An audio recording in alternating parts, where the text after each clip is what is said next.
Good morning, everyone, and welcome to Spirit Matters, your daily Bhakti Center podcast, where we talk about spiritual topics and how to make them practical and bring them into our everyday life. I'm here with the most amazing, inspirational Achyuta Gopi. And we have our live studio audience here joining us from all over the world. Kristen's in the Philippines. Leileshwari and Brudge are in Brazil. Lane and Pasha. Well, Pasha's not here. Where's Pasha, Lane? Lane is in the Pacific Northwest, maybe Seattle, maybe Washington. Something. I feel like I always get that wrong. Something like that. Welcome, everyone. So happy to be here today. How are you doing this morning, Achyuta? I'm doing well. I'm doing really well. There are some days where you think austerity feels like austerity, and then there are some days the next day you think, no, the austerity was okay. It's okay. It's good. Yes. I don't know if you're talking about Ekadashi austerity or Yeah. what. Yeah. I try to do this thing on Ekadashi where I just don't eat on Ekadashis. I'll just do a juice fast. And by the end of last night, I was like, all the thoughts. I was just like, you know what? Chocolate's Ekadashi. I don't care what anyone else has to say. Like, I don't care. Like, I'm just gonna do it. You're like, I it's did not really a bean, it's a pod, guys. Like, I have this argument with Brudge all the time. I'm just like, it's a fruit. It's a pie in a fruit. But anyway, I did not break Ekadashi. I did my juice. And I woke up this morning and I was like, okay, like I feel so much better. I'm happy that I did it. I'm happy that I went through with it. For those that are listening and that are newer, in our Bhakti yoga practice, we have 2 days a month that we do this fast from beans and grains and legumes. And the intention is to go deeper into our spiritual practice. So that was yesterday for us. But we were talking about some stuff yesterday, Achyuta. And I remember, well, I don't really remember. You reminded me that I had I had a takeaway and you wanted to ask maybe some questions about this. yeah. And we were talking a lot about the fact or the possibility of being disposable, what that looks like in our spiritual life. And this conversation stemmed from the beginning of the week, kind of talking about how do I know? How do I know that I'm on the right path? And sometimes it's kind of you just got to be in it Hmm. and see how it goes. And you were talking about kind of like devil's advocate, having this idea that people kind of need to have space for these more, I guess, negative emotions Hmm. to come in and to just be able to express that. And then for others to be able to hold other people while they're going through that. Because sometimes the tendency is for us to get really defensive because we tend to take everything personally because we are the Hmm. centers of the universe. So I just kind of wanted to, I guess, maybe kick off from there, get Hmm. into there. And Jeffrey was also saying relationship is a crucible to perform the alchemy of holy life, which, is a super fancy way of like saying all the mellowed out things we said yesterday. It's a very fancy way. And I think we were using some fancy words yesterday, like flippant and Yeah. and glib, which I love these words. I love words. Um, yeah, we've been talking about this topic, and I think I was playing devil's advocate more just to say that like sometimes the spiritual journey and path ain't gonna be pretty. And I think when we say things like, no one's disposable and everyone's welcome and like da da da, like that sounds like really beautiful to me. And I believe in all of that. But at the same time, I just think it's more nuanced and circumstantial in a sense, because I think when we say like sweeping statements like everyone is welcome at the table and it's all love and bhakti just means love and da da da, um, we're not giving any air to the real experiences that people go through, which are sometimes really dark.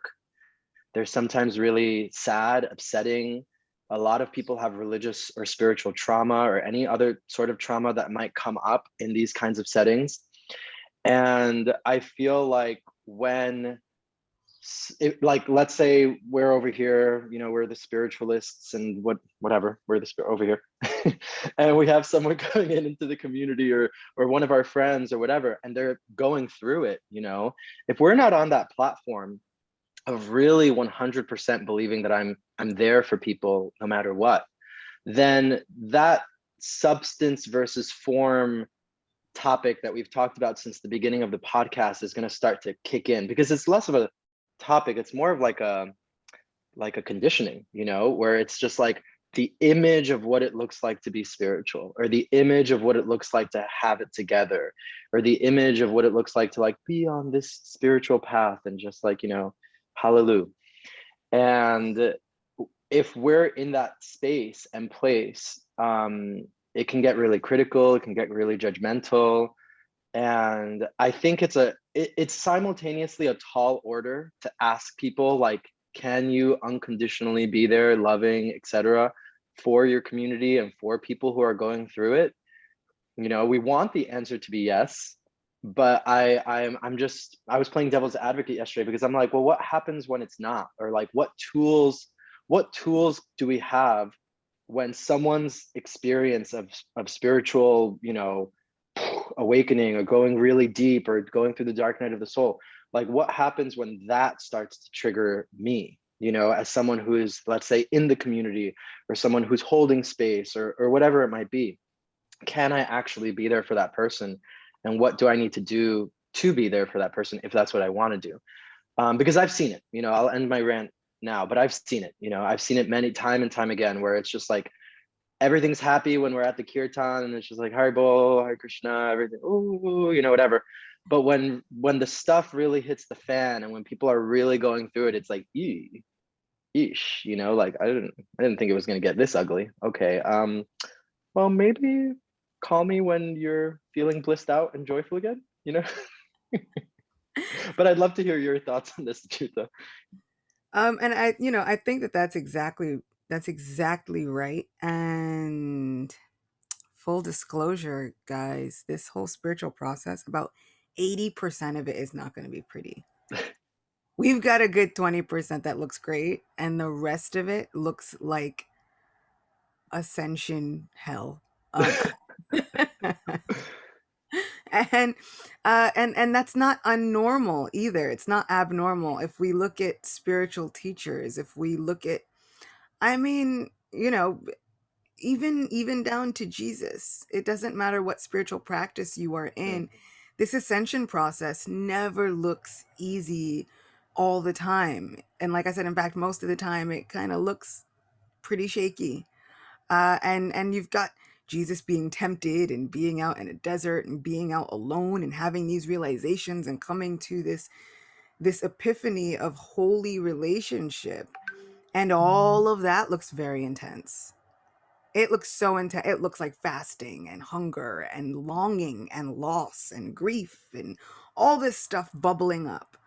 And it's almost like, when you come in contact with this material nature, there's all this stuff that comes with it, and it gets built into the hardware of a conditioned soul dealing with a conditioned situation.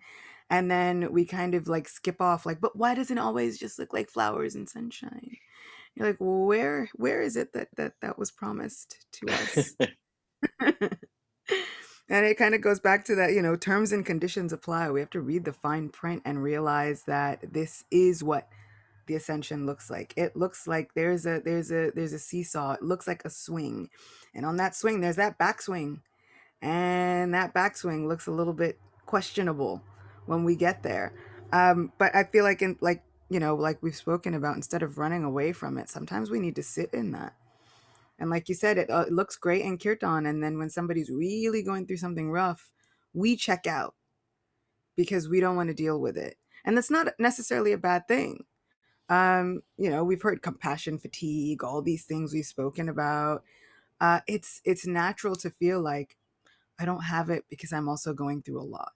mm, I'm not sure I have it to give today because I'm going through a lot. And mm, everybody's going through a lot, and it's okay. And that's why I think it's, now we come back to our old fancy word. It behooves us to to come together and take the advice of our spiritual teachers, which is, if you don't have it to give, we were never meant to just go through it alone. We were never actually meant to just hold space for someone alone. This is the joy of Sangha. Everybody Mm, comes together, and then we all gain faith, and we gain that momentum from one another, from chanting and praying with one another. And so Bhaktivinoda Thakur and Rupa Goswami and Haridas Thakur with Harinam Chintamani, with instructions on chanting the holy name, what I love is they say, if you have problems being attentive while chanting, which I think all of us might have, this japa meditation, if you have issues with it, if you struggle, they say the first thing you should do is get together with a community of like-minded people, emphasis on the like-minded, and then start with 30-minute sessions. And Bhaktivinoda Thakur is really great. He's like, 30-minute sessions, start there, and then extend it and just chant together. Because that Sangha will help fortify us. So mm, we're not meant to go through it all alone. We're not meant to just sit in a vacuum and think, and well, the suffering is here and that's it. Start mm, with 30 minutes. Reach out and be vulnerable. And sometimes it's really important for us to say, I'm going to be really vulnerable, and I know you don't have a solution. I'm not looking for one. mm, We're just here to walk with each other. Isn't it mm, Ramdas who said we're all just walking each other home? Like mhm, we're all just supposed to walk with each other, lean on one another. It's like little penguins. They get together and it's cold and they huddle, and nobody has a solution for the cold. But mm, that wasn't the point. The point was in coming together and collectively like bearing our souls to one another, that becomes the solution. mm, mm. Yes, yes. So many amazing points. Thank you, Achuta. I think I think that the power of Sangha is really important because the bigger my network of authentic, like my authentic network of people who are like-minded, who are going through this, then the more I'll be, and I'll speak for myself here, the more I'll be like demanding on one person, like, you're my spiritual like mentor. Why aren't you giving me everything that you're supposed to give me right now? You know? And I think this realization that even and this is a big realization, I think, I remember I've spoken about my parents before, where I realized like, oh, my parents are just people who are going through it. Like as I became an adult, I was like, oh, my parents they're just people who are trying their best, who are going through it. And that really changed things for me. And that also in my spiritual family, in my spiritual circles, my god brothers and my god sisters who are, let's say, more elder than me or advanced than me. I remember when I first came in the mood of the ashram, it's just like, and like as you go along, it's like, wait a minute, everyone is going through it. Like everyone is going through it. I'm going through it. They're going through it. That other person's going through it. And like you said, I love how you broke it down. It's like 80% of spiritual life is going to be like that, and 20% is going to be the fun stuff. And I think that, when we live in dualistic thinking of like happy, sad, cold and hot, then we're going to get stuck in that place of like, I have to be happy. My spiritual life needs to look this way. My spiritual ascension needs to like be perfect. And I really love what Dana is saying here, that she says, or all you hear is, you're not this body, you're not this mind, but sometimes it puts more pressure on you that you can't just know that and get over it. And she continues to say, or some yogis will say, oh, well, I just have to let you go through your karma. Oh, well, and they disappear, right? Like, oh, it's your karma. Okay, whatever.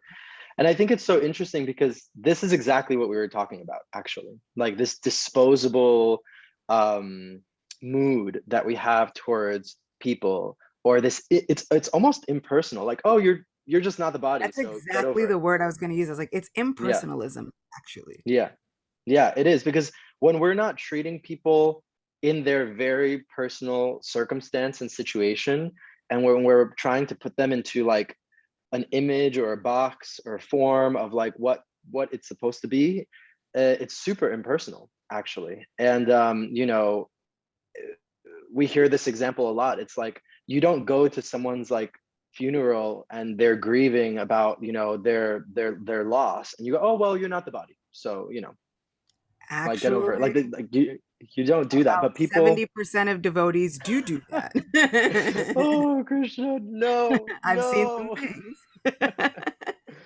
Oh no, no, no. And that's a really interesting point, because that's why I was kind of playing devil's advocate, because I think that people have this misconstrued misconception. I feel like that was a double negative, but people have this misconception that, like, just because you're spiritual, or just because you're on the spiritual path, that means you're flawless, that means you're like, ooh, you're just spiritual, so you must know it all. And it's like, dude, no. Like, people who are on this path, or who are on any spiritual path, like, they make mistakes, and they also have misconceptions, and they will also say things or do things that don't vibe with you, you know. And so there are many spiritualists out there, whether on this bhakti path or not, but you have to find the like-minded people, the people who you vibe with, that are not going to like say, you know, dumb stuff to you at your mom's funeral or something like that. You know, you need to find the people who are going to like be on your side and really be there for you, as opposed to, you know, just kind of like the image of spirituality. And not saying that people are doing that purposefully. Like, I'm not saying that people who are on a spiritual path are purposefully performing the image. I think it's just like, we need to accept that we're all where we're at, you know, and I might be here and you might be over there and that other person might be over there. And it's like, how can I respect you from a distance, if that's what needs to happen, and not think that you have to fulfill some sort of role of like, but you're supposed to be a spiritualist, you're supposed to be spiritual, like, Yeah. why aren't you behaving in this way? Yeah. And, I always tell people, and we've said it, and it's like almost put it on a banner, stick it on my whole family wall, whatever. We're all like, devotees are just people who happen to know about Krishna. Mm, Does not mean that, I mean, and you could have been chanting for a long time or whatever. You will not be the pure devotee in whatever said book, because devotees are just people. Even those pure devotees were also people, and they knew about Krishna, and they acted on that information, and they acted on that platform of acknowledging that and acknowledging Krishna's relationship. But what I also love is that every single pure devotee's journey looks different. mm, There are no two pure devotees who are like, oh, and they were exactly the same. And this is what spiritual progress looked like for every single spiritualist that ever was. They have some core principles that are similar, and you can find some universal truths, but every single person's path looks completely different. And this is what I love about spirituality, because we are not supposed to be sitting here thinking, but why doesn't my path look like that person's path over there? It's like, because you are a spirit soul, a very individual one, just like a snowflake, and your path is not meant to look like theirs. So yeah, mm, devotees are just people. And as a person, having heard both, you are not this body, and that is just your karma, all in the way of, which is thinly veiled, get over it and stop talking to me about it. mm, um you start to see who your tribe is very quickly. And one thing, Radhanath Maharaj, my spiritual master, one thing that he said that really always kind of, I was like, and I'm taking that and putting it on everything like hot sauce and ketchup. Um, he was saying, those phrases are never to be wielded. The mm, phrase "you are not this body" is not meant to be said to a person grieving. It is meant for the people who are on the outside, trying to make sense of something and understanding at a different point in their life. You are not this body is never meant to be said to the grieving people or the oppressed people or the whatever people. It is not to be used as a weapon. And so mm, I thought that that was such an important thing, because I've heard it all. From, even I was a premature baby and people came to my parents and was like, oh, that's some heavy karma. Like, you guys are going to have to get over that. And I'm like, who says that to parents who have a child struggling in the hospital for months on end? Like, who says that to people? Devotees, that's who. But, you know, there's so many things that happen, and it's not supposed to be weaponized. We are mm. not supposed to be taking our spirituality and then clubbing somebody over the head with it. Like, Kishore, let us cure you. Like, what? This is not supposed to be what this is for. We are supposed to Oh be man. supporting one another and hearing from one another and uplifting one another in a more universal capacity. And so that's where we get a little bit shaky. It's like, we are all one, get over it. And it's like, that's not what this was meant for. It was Mm. supposed to be like, we are all going through this journey of suffering and happiness and distress. We're all going through this journey of dualities. And so it's supposed to connect us and uplift us in a way. And instead, we're like, or we could use it to oppress one another. Let's try that first. And it's so interesting because I think this acceptance, like just accepting that like we're not pure devotees, like that's not what we are. And it's very humbling to do that. It's very humbling to be like, yeah, that's not where I'm at. Doyal and I were leading this kirtan training in Mexico last week. And for the kirtan trainings, we always go through the first 4 verses of the Shikshastakam, which is a prayer that one of the main, if not the main saint incarnation of Krishna in our lineage. He gave so many teachings, and there's so many books written about him, but he himself only wrote these 8 verses. But we only go through the first 4. And that third Smart verse, move. Smart that move. third, yeah, smart move, smart move. The other 4, it gets a little complex and deep. But that third verse, right? Like Trinata Pisanicana, to be as humble as the blade of grass, to be as tolerant as the tree, to not expect any respect from others and ready to give all respects to them. And in that way, we can always constantly be chanting the names of Krishna. And it's such a tall order. And at the same time, I really think that we just really need to remember that, like in the verse right before that, Sri Chaitanya, who is this like beautiful incarnation of Krishna and Radha combined, is just like constantly in ecstasy of Krishna. In the verse right before that, he humbled himself and gave the example of himself saying like, these names are so beautiful, and he gave all the effects of chanting in the first and second.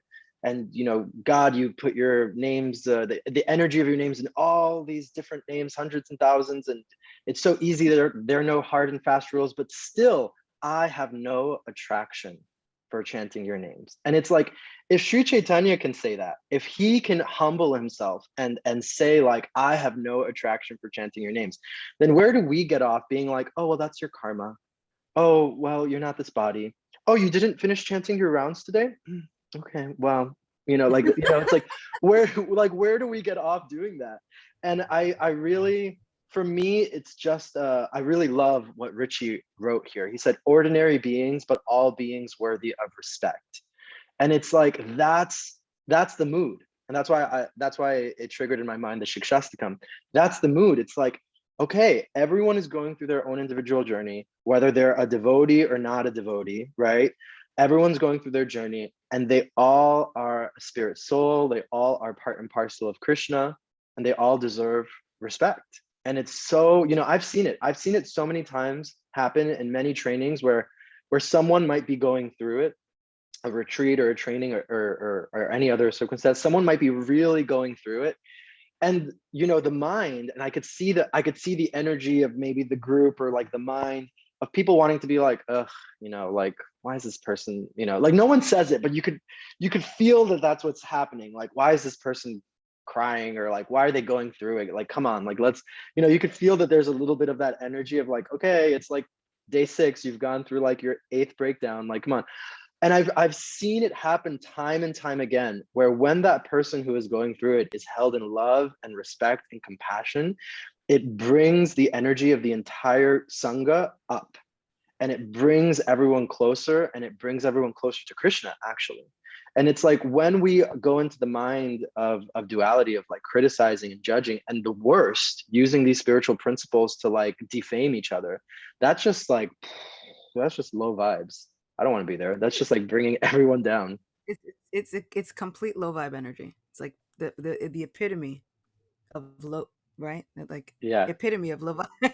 But yeah, and I feel like it's almost like then the true tenet of bhakti yoga is about looking at all those myriad breakdowns that Mm, someone else, we all of us are going to have. And bhakti yoga is not just about devotional service to Krishna, but devotional service to each other. And Bhakti Tirtha Maharaj would often say, he was like, you better get it right now, because who you serve with here is who you're going to serve with there. Don't think that you're going to get over there to some spiritual platform and rid yourself of these people. He's like, that's not how it works. They're still going to be there serving right alongside you. And so he was all about community building, because we don't just get free from Mm, all of these people, no matter how much we wish. No.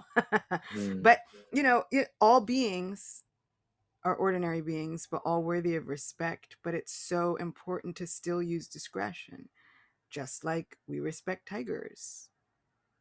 Doesn't mean you go up and you hug one. You respect the dogs on the street. Doesn't mean you like reach out. Sometimes you have to ask the owner, can I pet the dog? Like, how's that? Like, what's the dog's mood? And so, if we can show that much respect to another living entity that we haven't spoken to, then why is it? So, my mom used to always say, right, you treat a stranger on the street better than you treat your sibling, like whenever we were like getting at each other or whatever. And that's kind of true, though. And we do that especially in spiritual communities. You will treat somebody out on the street much nicer, sweeter, much more polite than you'd even treat the devotee that you've been waking up next to in an ashram, or not, for the past 20 years. mm, You wake up and, oh, eyeball, fine, like, and you don't care about them. But the person on the street, you're willing to treat that much better. And why is it? Is it because you're spending less time? Is it because that was only a 30-second interaction? Then maybe, like, time the interactions and then take a break mm. and then come back. But like, I think it's so important for us to know when we need to put ourselves on timeout. Like, I might need a timeout for a second and then I'll come back, because it doesn't, it's not worth it. This is not devotional service where, sure, I have that relationship with God, but the rest of y'all are trash.